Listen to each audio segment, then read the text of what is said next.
योगी जी, जो तस्वीरें लॉकडाउन के दौरान देश के लोगों ने देखी, जिनका बार बार जिक्र हो रहा है, चाहे वो बैग के ऊपर बच्चा लेटाकर जाती हुई महिला हो, मुझे यकीन है आपने भी देखा होगा, चाहे वो रेलवे स्टेशन पर मृत पड़ी महिला हो जिसका बच्चा आंचल उठा उठा के बार बार देख रहा है और उसे इस बात का एहसास तक नहीं है कि उसकी मां मर चुकी है। वो सारी तस्वीरें कहीं ना कहीं इस बात पे सवाल खड़ा करती हैं कि चूक तो हुई है। अब वो चूक किसकी हुई है ये आप लोग तय करेंगे जो सरकार चलाते हैं।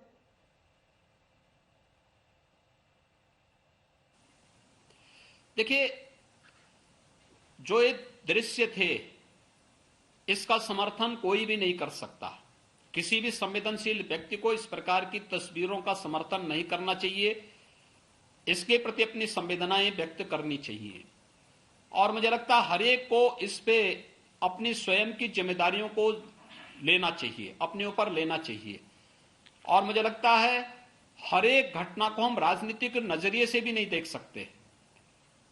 देखिए, आगरा की जो घटना थी वह परिवार पंजाब से एक वाहन से आकर के और बसेस से उनको पहुंचाने के लिए झांसी पहुंचाने की तैयारी की जा रही थी।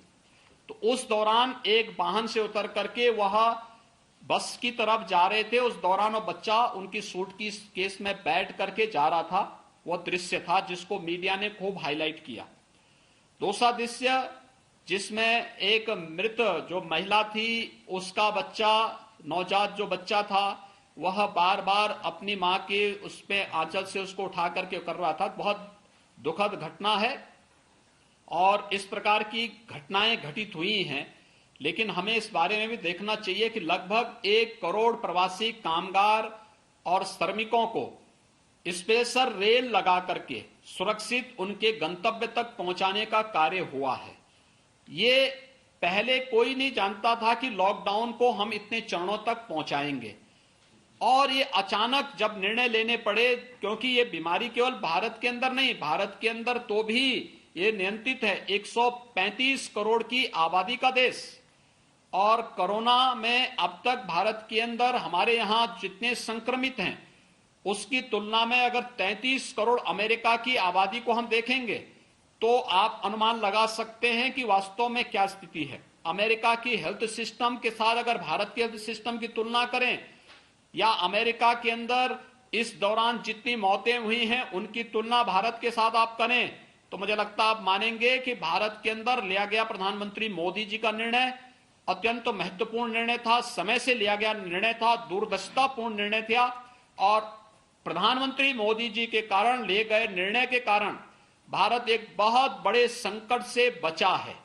और उस संकट में लिए गए निर्णय का परिणाम है कि हम लोगों को अलग अलग फेज में अलग अलग निर्णय भी लेने पड़े और प्रवासी कामगार और श्रमिकों को उनके गंतव्य तक सुरक्षित पहुंचाने के लिए स्पेशल ट्रेन चलानी पड़ी।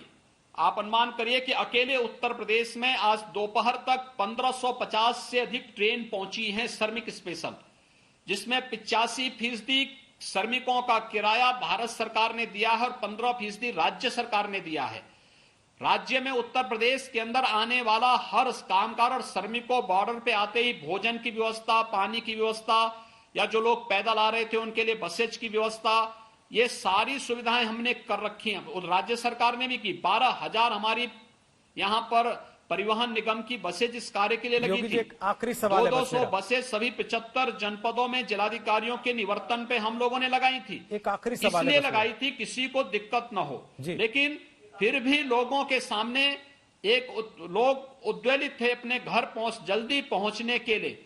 तो बहुत सारी जगह कुछ घटनाएं घटित भी हुई हैं, ये दुखद है और मुझे लगता है, लेकिन जो कार्य हुआ है वह एक हमें उसको भी देखना चाहिए कि संकट के दौरान कोरोना संक्रमण को रोकने के साथ साथ जो कार्य हुआ है उस कार्य को भी हम लोगों को महसूस करना चाहिए।